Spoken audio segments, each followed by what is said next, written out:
Hey, it's Natasha. And Khalil. We are the co-hosts of WokeNFree. Thank you for tuning into our 29th episode of WokeNFree. If you've been tuning in every week for WokeNFree Wednesdays, you know that WokeNFree is all about being real and honest with each other and you. We talk about everything and anything that's important to us, to you, and the world, and nothing is off the table. In this episode, we're talking all about mental health with our special guest, model, activist, artist, Faith Costa. But before we get there, we have a couple of things to go over. First, have you subscribed to WokeNFree on iTunes, TuneIn, Stitcher, Google Play, YouTube, SoundCloud, or iHeartRadio? If not, please do. We greatly appreciate your love and support. Second, have you shared an episode with a friend or family member? Hey now, sharing is caring, so feel free to share this episode or any of our past episodes. Again, greatly appreciated. And then please do talk to us on social media. You'll easily find us on Facebook, Instagram, and Twitter at WokeNFree. Each week, we like to share a little bit about us before we dive into the topic for the episode. Last week, we shared what we typically procrastinate with. This week, we're sharing what's the silliest thing we did as a child. Interesting share. So one of my aunts, and she knows who she is when she listens to this, she loves to tell everyone that when I was younger, for some reason, the word that I used to say all the time was ridiculous, because I thought that that's how you should have said ridiculous. Now, that in and of itself is ridiculous, and I'm not quite sure where I got that from, but you couldn't tell me nothing. I think I was around maybe 6 or 7, and I would go around saying, "That's ridiculous, Auntie. That's ridiculous, Dad." It was wildly inappropriate. Yeah, definitely. And definitely the silliest thing that I did as a kid. But what about you? I did a lot of things that probably weren't silly, or they probably more bad. But to me, the thing I did that was kind of silly was at one point in my younger years, I had an obsession with crabs, so I would just draw crabs. Now, I think it's because I saw a movie and I saw the crab in it. I don't know. I just grew obsessed with it. A movie. Shout out to Disney. Shout out to... What, do you think you know which movie it is? I'd like our audience to guess what the movie is. Okay, guy. They're going to have to guess this movie. That's how it goes. Sounds good. Okay, so now that we've shared our silliest thing, I think now it's time for us to get into our conversation with our special guest. But before we do, let me share her bio with everyone so that we're all up to speed with who Faith Costa is. She is a plus-size model who jump-started her career through Instagram. In mid-2015, she started her journey of body positivity, self-love, and mental health awareness. However, her lifelong love for fashion was able to shine through with that and has been given a plethora of opportunities to truly begin her career of modeling. Faith has been featured in Huffington Post Style, Plus Model Magazine, Fabu Plus magazine, and many more inclusive publications. And I personally am been very fortunate to interview her and work with her, so I love Faith. Not only is she building her empire from the ground up and making a name for herself in the fashion world, but she also works as a freelance artist where she paints, draws, illustrates, and pretty much uses art as another medium to showcase her passion and advocacy work as a body positive activist, as well as an activist for mental health awareness. She's an artist with Art Sugar, and she also has a shop through Society 6. While she currently resides in New Jersey, she works in New York, Philly, New Jersey, and is, fulfilling her dreams of being a model, an artist, and mental health awareness advocate, and it's been an honor to know her, and I'm really excited that she's able to join us for WokeNFree. And just so you know, Faith always says this phrase, and I think it's something that we all can take to heart. She usually says, "Not every day is easy, but every day is worth at least trying." So without further ado, let's chat with Faith. The first thing we start off with is a personal share, because as you know, each week we like to share something about ourselves. So this personal share question is, what was the funniest thing you did as a child? Oh, that's a good question. I think the funniest thing I did as a child was, oh man, I remember when the first time I was ever on an airplane, I basically got out of my chair and locked in to under one of the seats with in front of the man in front of me, and the entire plane had to was throwing up lollipops and stuffed animals and everything, and my dad having to gently pry my fingers off of the bar in front of this man to try and I embarrassed my parents really badly. But I was so little, I was just scared and I didn't know. But that's always a story that's told to me. Did you do that before the plane took off, or what point in the flight? We were in the air, I'm pretty sure, so we could not land. It was the entire plane, and I always laugh whenever I hear that story because I was little. I must have been 2 or 3. And I can picture myself doing that. That's really funny. Oh man. Okay. Wow. Okay. So that's awesome. Yeah, that's really good. And we're excited to have you on WokeNFree. So Faith, I guess the first question will be, is when it comes to mental health and how it's talked about and addressed, do you think we have the conversation enough in our society? Too much? Too little? What are your thoughts? We do not have it nearly enough, and we always have it at the wrong times when we do. I think it needs to be regulated, this conversation. The only time I feel like it's ever brought up in the media is when, for instance, what's happening right now with the mass shootings, or when something tragic and intense happens. It's the only time when, this is to blame, where it's not, where it is such a common thing for most of the population of the world that a lot of people struggle with mental illness and mental health. And I 100,000% it needs to be talked about more. I always make sure that when people ask me how I'm doing in a day, I'm honest about it, because when we normalize, I'm fine, I'm okay, I'm great, how are you, that diminishes the reality of what we're all going through. And if I can say, you know what, today I'm not having a great day, how are you doing?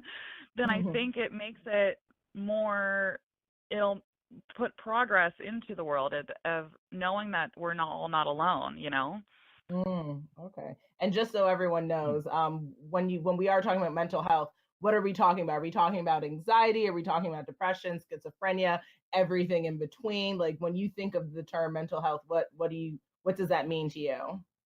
All of the above. Yeah, definitely. Mental health, everyone has mental health. We need to take care of our mental health. And with that can come, we have mental illnesses as well, which is, diagnosed depression, schizophrenia, bipolar disorder, and things like that. I personally, suffer with mental health issues such as depression, anxiety, and so on and so forth. So just the conversation, I feel in the broad terms of things, is mental health and mental health issues. And then from that is everything else, for sure. And all of it needs to be talked about. Gotcha. If you were to list out things that people need to know when it comes to mental health, what would that list include? I would say first and foremost is that it is very common. I feel like a lot of people, even me, when I first was realizing things, that I thought it was rare. I thought no one else felt the things that I felt. I thought that it was very uncommon. So I think the most important thing is for people to know that they're not alone and that this is common and that it will be okay. I think the other thing that's major on my list is to let people know that there is help in many forms, whether that be therapy, medication, meditation, going to groups. There's so many options, and I feel like we need to talk about them because people are unaware of them because we don't talk about it. So they don't know that they can get other forms of help. So I think those are my main bullets for Okay. it, for sure. Gotcha. Okay. And recently, we've had some terrible tragedies in this country, and I think the most recent shooting in Florida has seemed to really kind of route up people, and they're kind of like at a breaking point because they're like, we've had 17 deaths, and it seems like nothing is going to change. And now, what's come to the forefront by who has been Oh. yeah. Favorite person, and But mostly yours. hardly. And and it seems like, now the conversation is not a conversation, but it's now a blame game on the mentally Right. ill. And I don't know if I've necessarily seen that labeling and that type of kind of pushback when it comes to gun shootings. So what do you think's going on there? What are your thoughts? How would you want to address this if were speaking before Congress or speaking to who? Oh gosh. Well, I probably have to. I'm going to restrain myself slightly. I I think it's a really tough situation because with these mass shootings, you know, all of these people that did these things have something in common, and is that they are murderers and that they are terrorists. I don't think it should be blamed on mental illness. I'm sure that that is a part of it. I think for this particular situation, they said that he voiced his homicidal thoughts and did not get help, and no one really helped him. I think that is a major part of it, especially if, you know, that was made so clear to everyone around him. And if he's walking in his front yard with a gun, though, I think that's the real issue. That that control needs to be first and foremost, because if we don't have to worry about getting guns, then I think that those homicidal thoughts are less likely to take action, because there's not an easy way to do so. With mental illness, it's a tough one because you have to want help. Unless you're, you know, of a certain age. So he was young. You can be forced into a hospital. And I think someone should have forced him into a hospital. If he was being so vocal for such a long period of time and clearly suffered from tragedies of, you know, really bad, losing both of his parents, that is awful. Everyone should have taken care of him and let him know that there is help and that it's not normal to have those thoughts, because that is the extreme. That is the mental illness part of things, you know. But I feel like a lot of times, like with these incidences and these, you know, terrorist attacks and mass shootings, mental illness is brought up so much. Like, oh, this person was schizophrenic, or oh, this person was, you know, it's kind of like an out.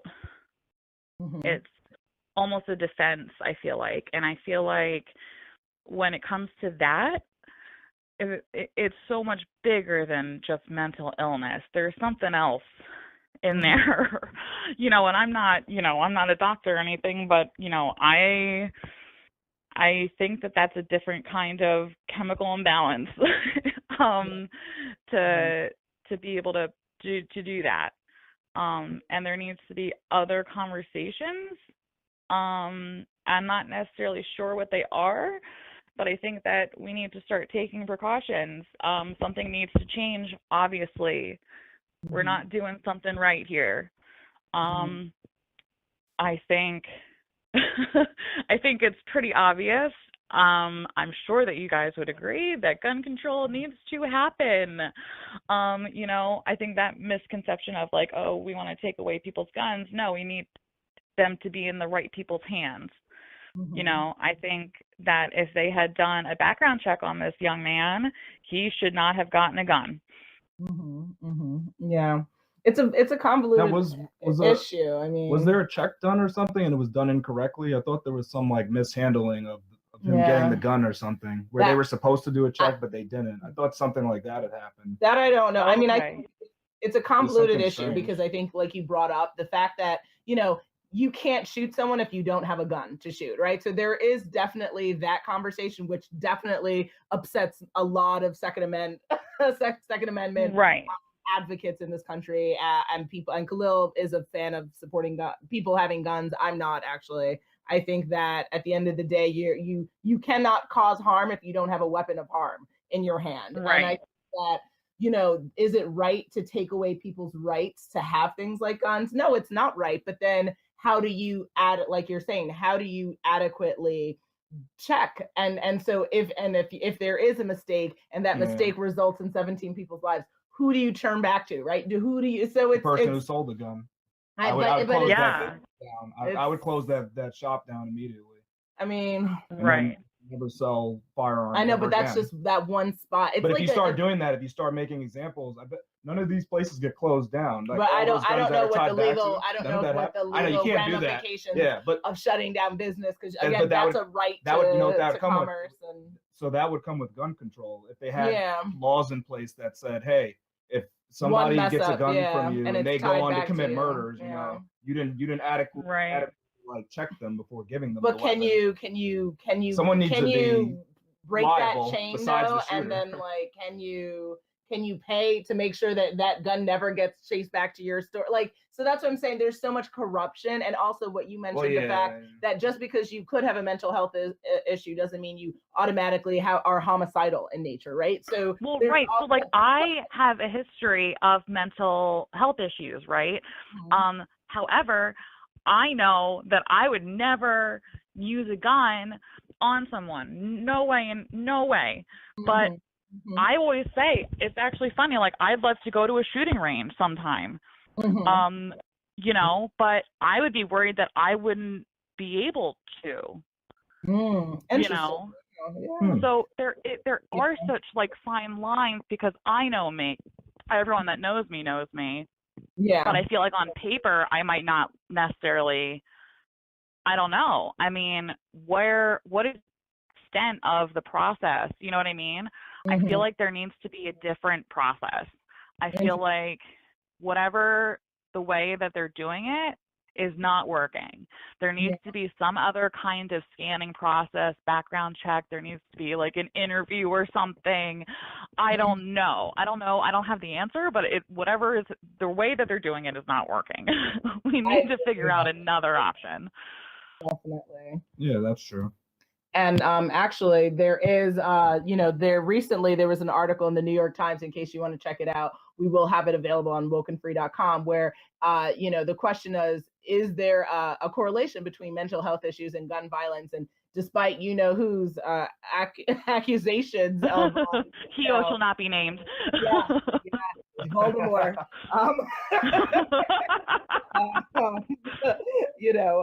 They're really the majority of people who are shooting off and popping off are not mentally ill. Actually, a 2016 academic study estimated that just 4% of violence is associated with serious mental illness alone. And also a 2015 study found that less than 5% of gun-related killings in the U.S. between 2001 and 2010 were committed by people diagnosed with mental illness. So despite everyone claims, and I didn't even know this, because I would have thought, if you want to go and kill a bunch of people, maybe there is, something. But no, I think you kind of hit the nail on the head when you said there's a difference between mental health and homicidal, right? Like, right.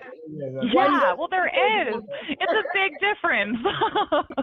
They just try to group anybody with any mental illness. They and would that's say, not true. You're going to be more likely to kill somebody. Yeah.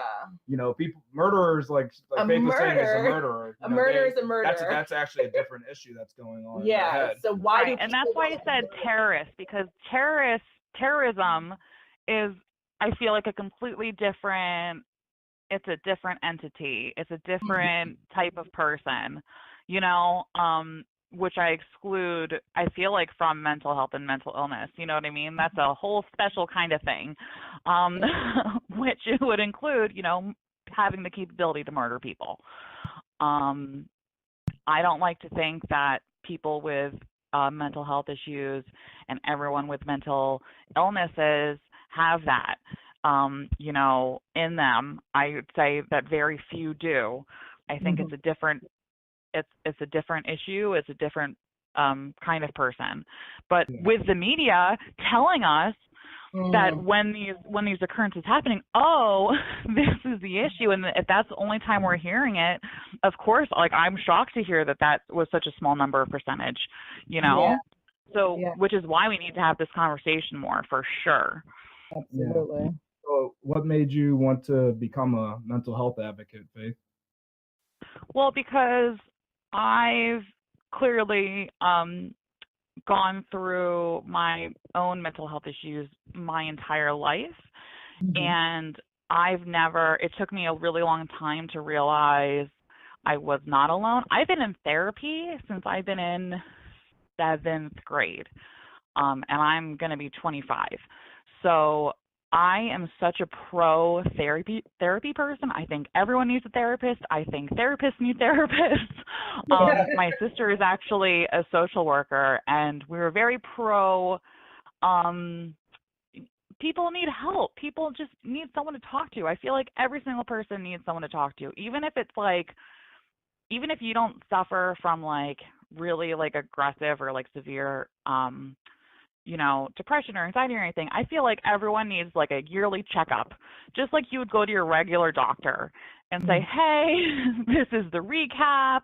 I'm either good or I'm oh, this happened. Oh, this is a concern of mine. You know what I mean? And I feel like it's so, whenever I talk about it with people are either very much so in the same boat as me, or other people think it's such a faux pas. It's so oh, we shouldn't talk about that, But then I always find out that those are the people who are suffering and don't think that they can talk about it, and then don't get the help. So I want to talk about these things because I want everyone to know that they aren't alone. This is common. There is help. There is support.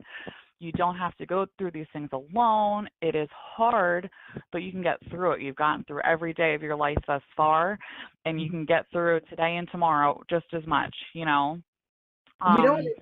What's interesting though, is I do like your idea, that your suggestion that if everyone was mandated to have a mental health check-in, as us women, when we have to go for our regular annual checkup. The thing about it in our society is, though, you get labels put into your records, right? In the sense of, say you go for a mental health checkup and you think you're fine, turns out you're clinically depressed, depending upon what profession, as an attorney. As an attorney, that would then that would be something I would have to report to the bar association. It wouldn't necessarily affect me because I'm not a traditional attorney, but how do we, I think it has to be we have to figure that out, because it seems like people might be afraid to really identify, to kind of, if they're diagnosed, then it could. If it affects, right, but if it was regulated, then people would have an actual better understanding of what those diagnoses actually are, and then it's not that scary.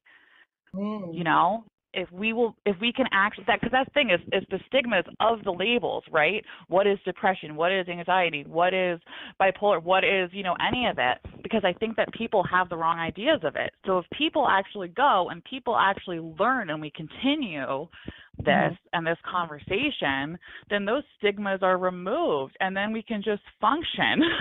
And then reporting that to work, they will understand as well, because they have to do it too. You know what I mean? So then that label isn't as heavy.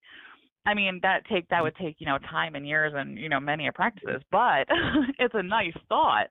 Yeah, it'd be interesting though, is if everybody did it and it turns out everybody has some type of mental condition. I'm just saying.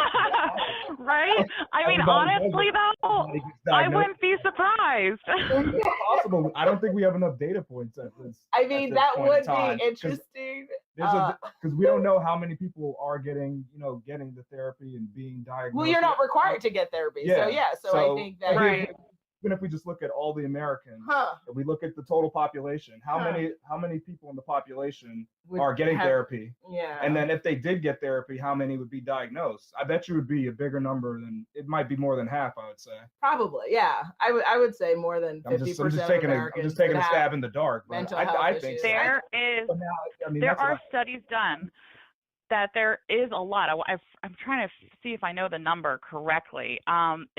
I think it's like at least almost half of the population suffer from some form of depression or anxiety of the world, the people of the world. Not even just in the United States. It's cumulatively. Okay. Wow. Interesting. Well, yeah, and I guess then you're right, because it's kind of like, how can you, it'd be like pot, meet, kettle, right? Like, if right.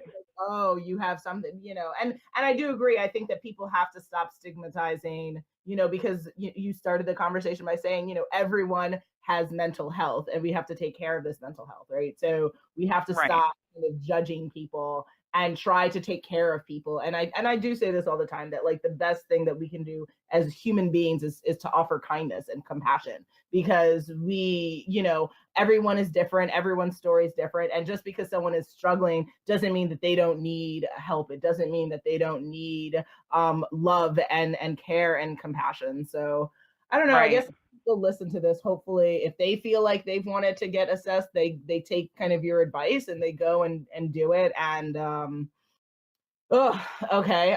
What do you think is like the future of like how going forward, with who and our government and I'm sure there'll be more shootings, because unfortunately that just seems like the horrible trend that's happening in this country. And our thoughts are with whoever gets affected by this.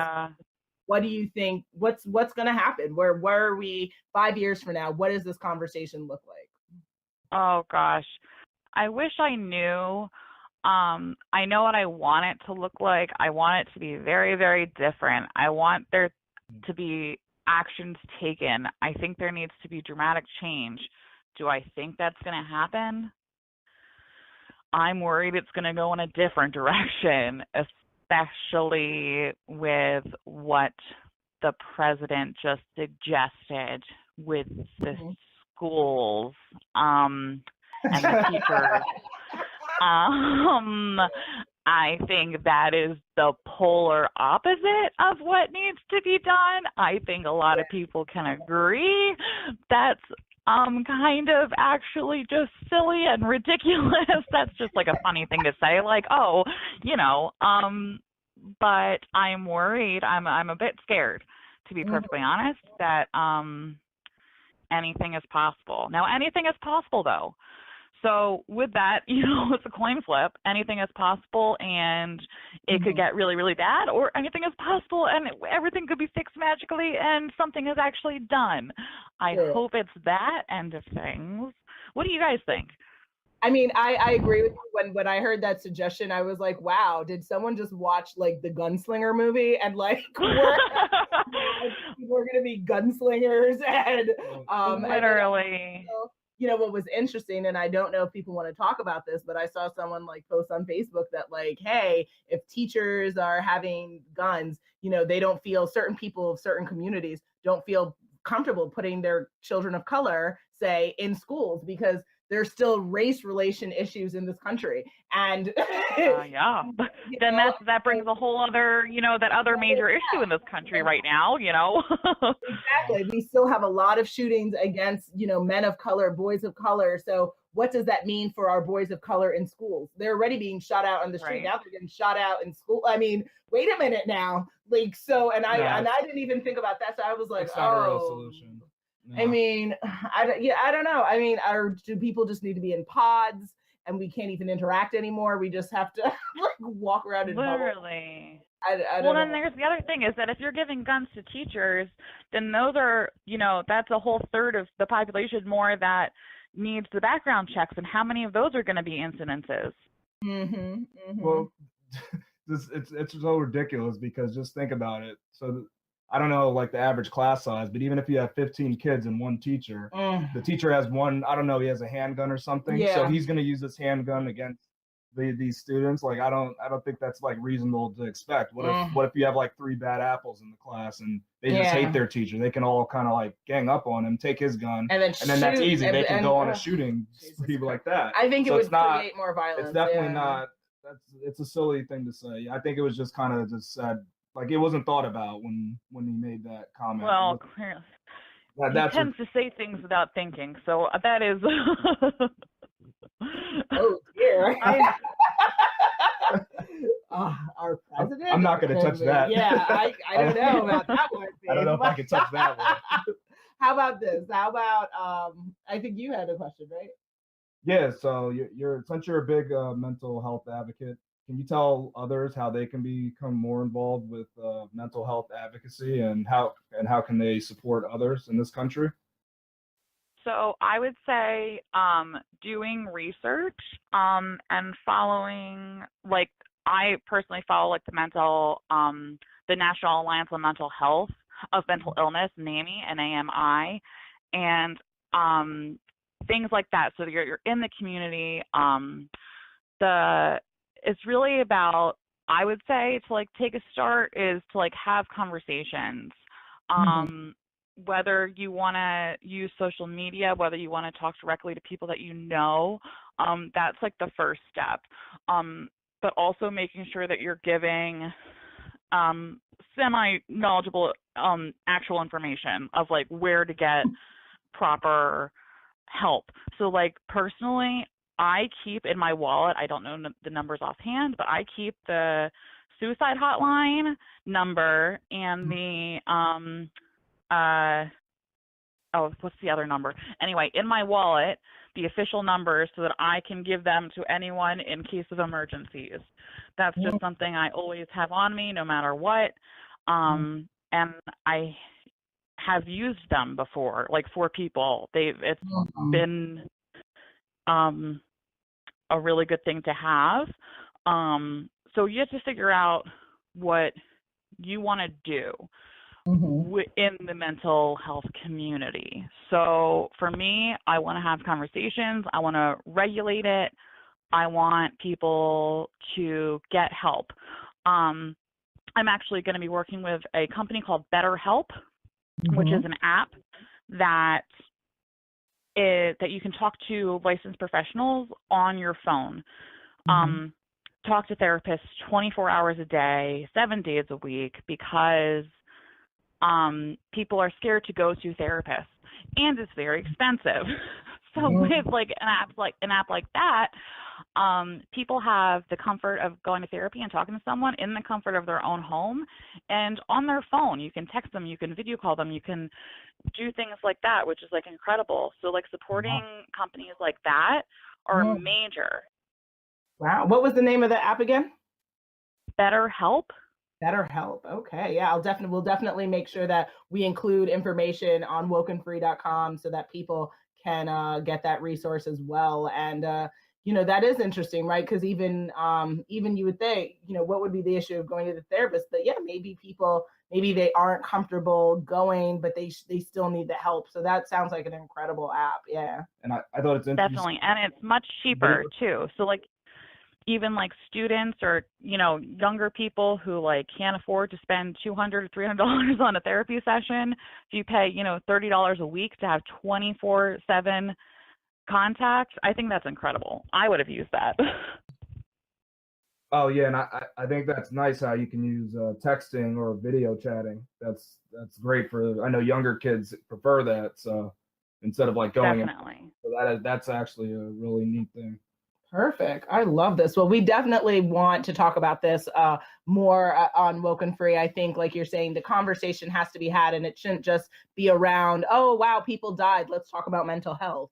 But like, let's continue the conversation. Let's talk about things that are going on with people. And hopefully everyone listening took away a lot of information. They kind of, they can relate to what you're saying. And if people want to get in touch with you to maybe learn more about your advocacy work or other projects that you're doing, because Faith is amazing, everyone. I will, we will make sure that we include all her details on WokeNFree.com, but give everyone the details as to like what projects you're working on, what are you currently doing that's related to mental health or self-love, ...